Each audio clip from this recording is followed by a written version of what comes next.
Tuesday afternoon as we're getting ready now for Padres, Cardinals. Wow, like playoff baseball is coming to San Diego. I mean, it's been 14 years, and it's like almost hard to believe.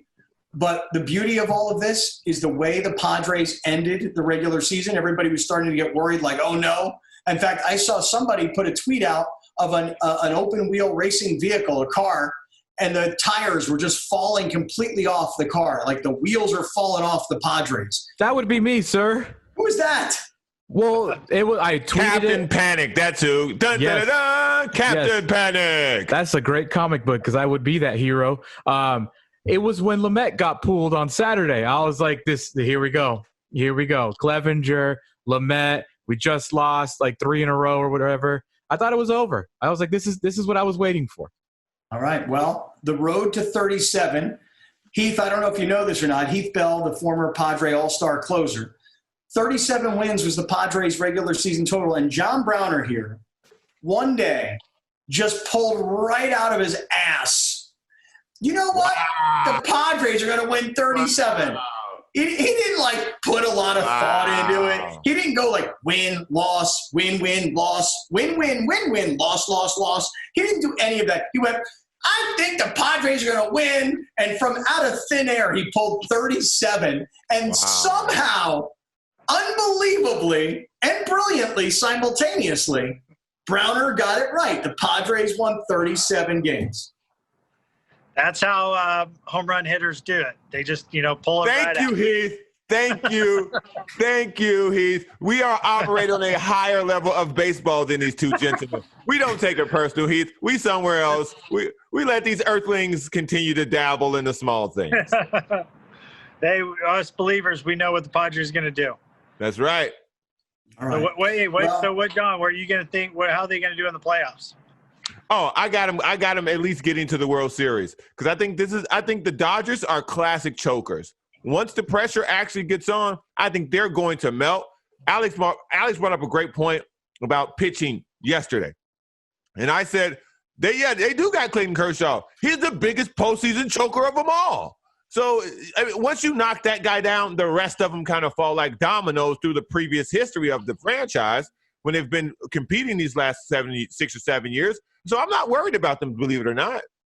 I think we could beat the Dodgers this year. I really do. Cardinals, they're not as good as they once were, but they're a good, solid team. And the only thing I have is, 05 and 06 when we lost to the Cardinals. It's kind of like, man, I didn't think we were going to play them. But so that's kind of our nemesis right now for the playoffs. And if we can get through them, I'm with you. They're getting to the World Series. It's time to coin this thing the redemption tour. Because you know what we doing? We getting redemption all the way to the championship, baby. We getting redemption on the Cardinals. We getting redemption on the Dodgers. And then we going to beat whoever else left over, probably the Reds. All right, hold on. Let me ask you a question. Redemption on the Yankees, too. Oh, yeah. Oh, even better. I can't wait to look up and see the Yankees. All right, but let me ask you guys this. What happens, Heath, if Clevenger and if Lamet, if for some reason these two guys can't go or can only give you a little bit, what then? What do you do without those two guys? What do you think about the starting pitching? For me, this year has been so crazy and everybody's helped out this year. I think it's just they've got the mojo. It's just somebody's going to step up and all of a sudden you're not going to see it and they'll just dominate. One game somebody's going to be the hero. The next game, somebody else is going to be the hero. It's not going to be like, Strasburg last year that he was pretty much the hero of the Washington Nationals. I believe everybody every night is going to be a different person. So it's kind of just their year, I think. I love the positivity. And I told Browner yesterday this, Scott, and this might be a surprise to you, Scott. I said, I will no longer disagree with John Browner when it comes to baseball. I won't. Because he sucks at everything else. But for baseball, he nailed it. He did the 37 wins. He said Will Myers is going to have a big season. And he said Manny Machado is going to have a comeback year. So if Browner says they can beat the Dodgers and make it to the World Series, and Heath says the same thing, the ultimate optimist, I'm on the train now too. I'm on. Hey, you know what? If they get to the World Series, you need to take Browner to Vegas. That's true. That's very true. Let me ask you guys, because I just saw this on Twitter. The official Padres hashtag for Twitter's out. and it's hashtag take the cake. God damn it. Who's making up this stuff? What do you mean who's making it up? You know what? I'm just going to say, yes, it's the Padres year because today's my birthday and I'm getting a birthday cake later. So therefore, let's go take the cake. Yeah. Happy birthday, Heath Bell. Take that cake. Yeah. How old are you, Heath? Too old. How old are you? 40, 3. Dude, you could still be a quarterback in the NFL. Right, that's what I was going to say. I mean, Tom Brady's playing into his 40s. I mean, how old are you seriously? 43? 43. Yeah, 43. I just tell my kids I'm 187. I always pick a different number with them. You definitely got another save in that arm. You got another one in there. Oh, I got it. I just don't know how fast I'm going to sprint out from the outfield, but I don't think I have to anymore. They can ride those little carts. That's right. Yeah, you walk. Yeah, take your time and walk, dude. Yep.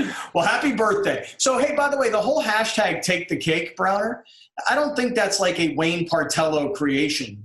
I do believe that is a Fernando Tatis saying. Didn't Tatis say that earlier in the year? Like we're playing for the big cake, something like that? Something like that. I'm in spring training.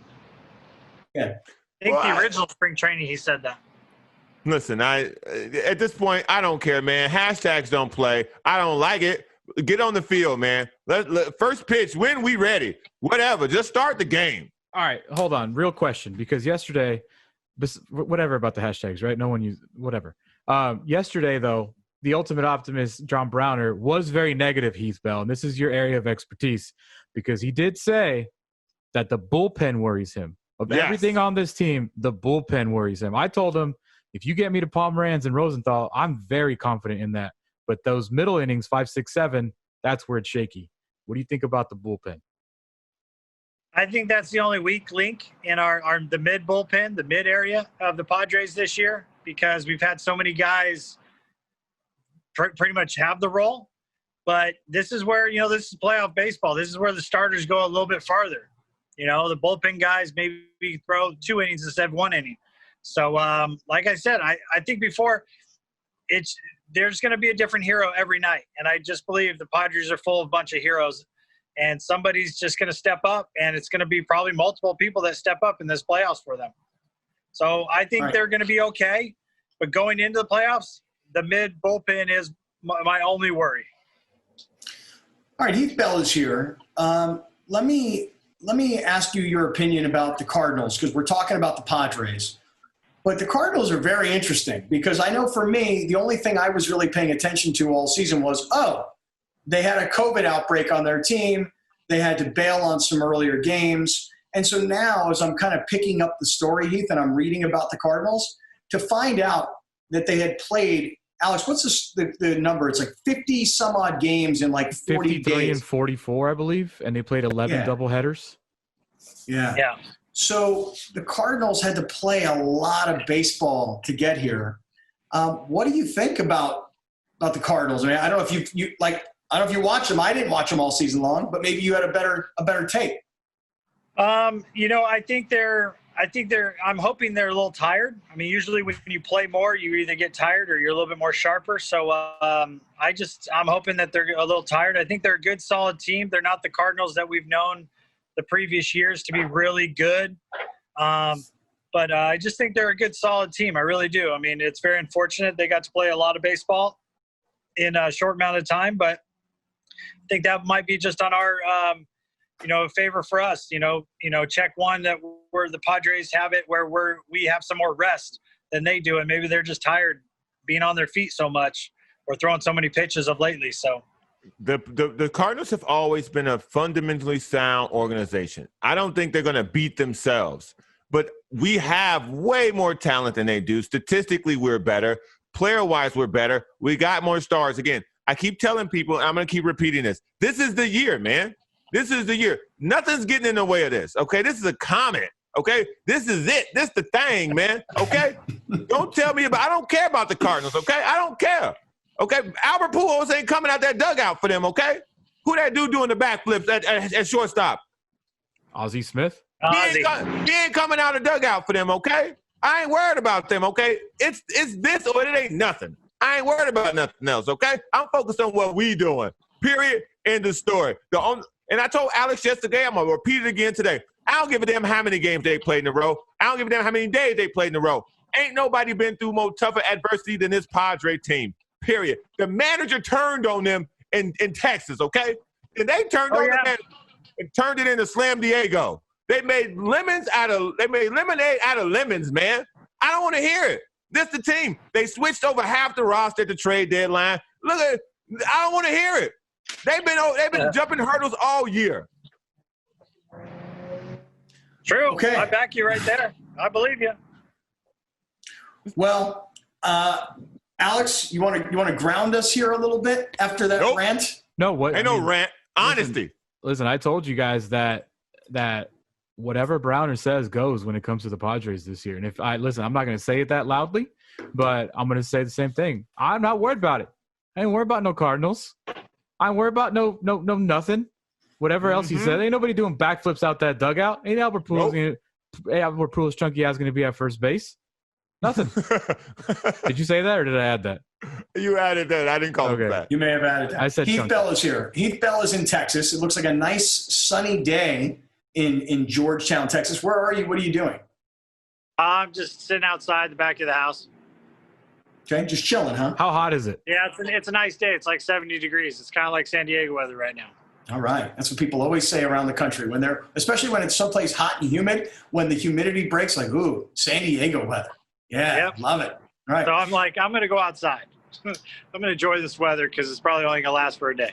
So here's one thing if you're trying to handicap this series and you go, okay, look, the Padres against the Cardinals in the postseason, not been successful. But, of course, nobody on this Padres team had anything to do with those Padres teams, and nobody on these Cardinal teams have anything to do with those old Cardinal teams. Not true. Tell me who. Yadier Molina was on the 2006 Cardinal team. Somehow still there.